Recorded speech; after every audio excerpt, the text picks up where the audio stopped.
Sebagai anak-anak Bapa di surga, pasti semua kita punya kerinduan bahwa apa saja yang kita buat dan kita lakukan itu harus cocok dengan apa yang ada di Alkitab. Ya atau tidak? Pasti bukan? Saya ulang lagi pertanyaan ini, penting sekali. Saya percaya sebagai anak-anak Bapa di surga, semua kita itu pasti selalu punya kerinduan bahwa apa saja yang kita lakukan, kita harus berusaha seperti apa yang dikatakan oleh Alkitab. Jangan saudara kaget dulu kalau saya buka satu kalimat ini. Pasti saudara akan kaget. Ya. Nanti saudara teliti sendiri. Saya itu meneliti, walaupun mungkin tidak akurat.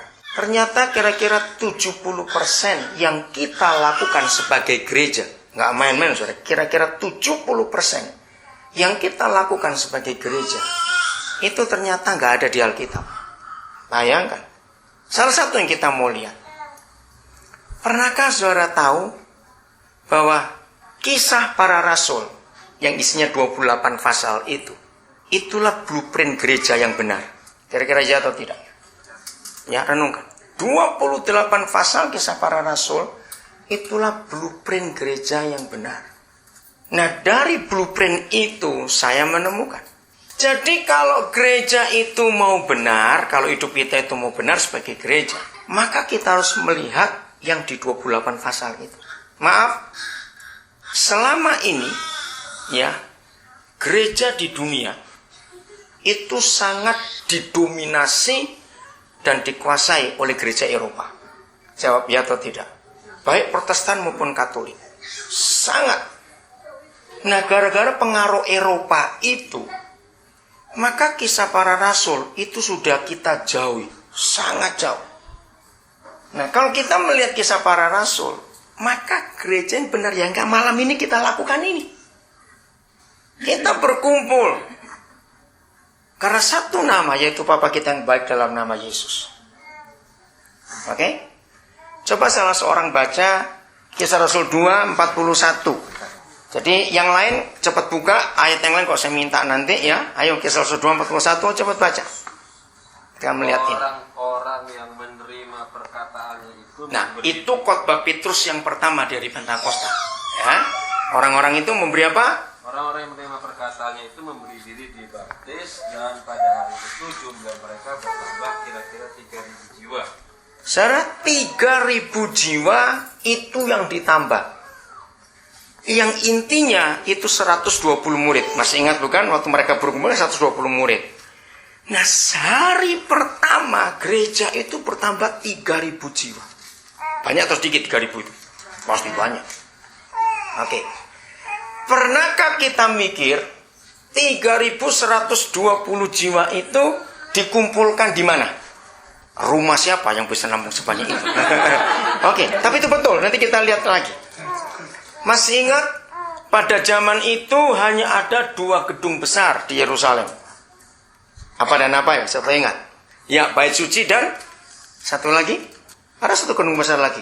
Istana Herodes. Oke? Nah, mungkinkah waktu itu kan Petrus jadi pimpinannya waktu itu. Mungkinkah Petrus bentuk panitia untuk sewa salah satu gedung itu buat ibadah? Jawab cepat. Mungkin tidak? Tidak. Kenapa tidak mungkin? Ada 2 alasan. Satu. Cepat. Ada 2 alasan.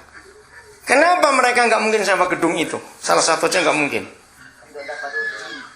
Betul, nggak akan dapat izin, sebab mereka itu dibenci. Imam-imam kepala ahli Taurat, wow, marahnya luar biasa. Yang kedua, mereka nggak punya uang. Ini hal yang luar biasa. Ayat 47. Cepat, ayat 47.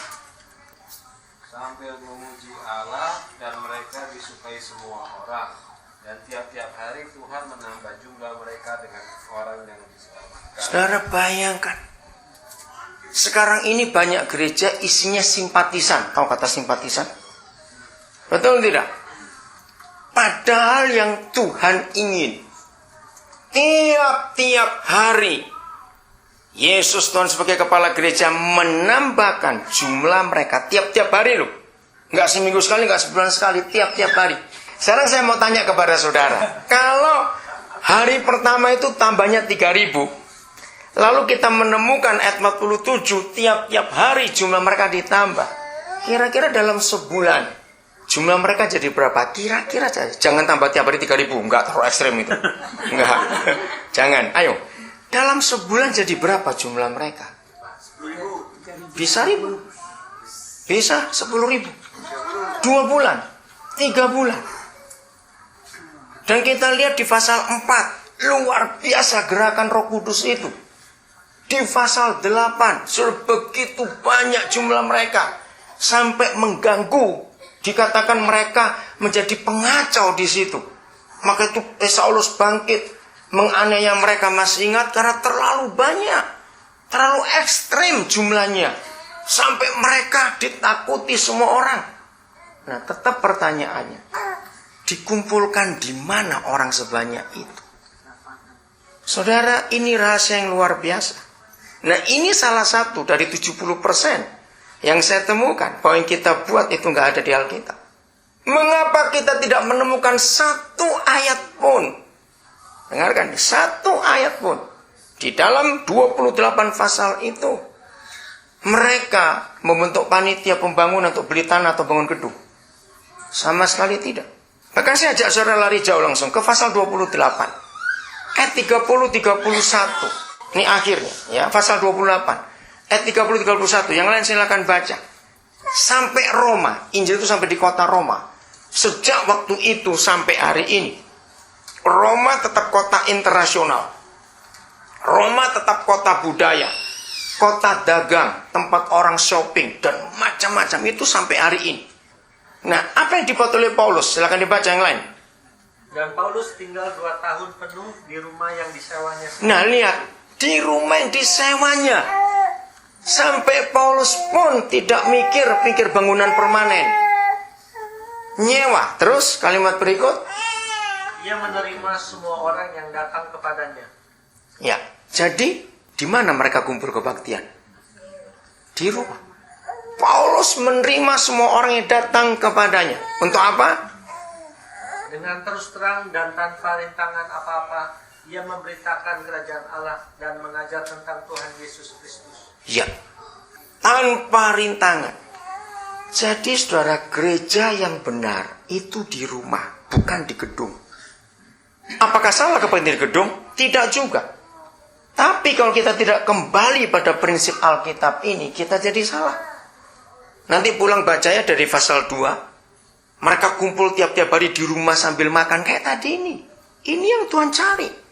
Nah, kalau ada orang-orang yang belum percaya Tuhan Yesus, mereka itu rasa at home daripada mereka datang ke kebaktian gereja. Jawab ya atau tidak? Di sini mereka rasa diterima. Rumah.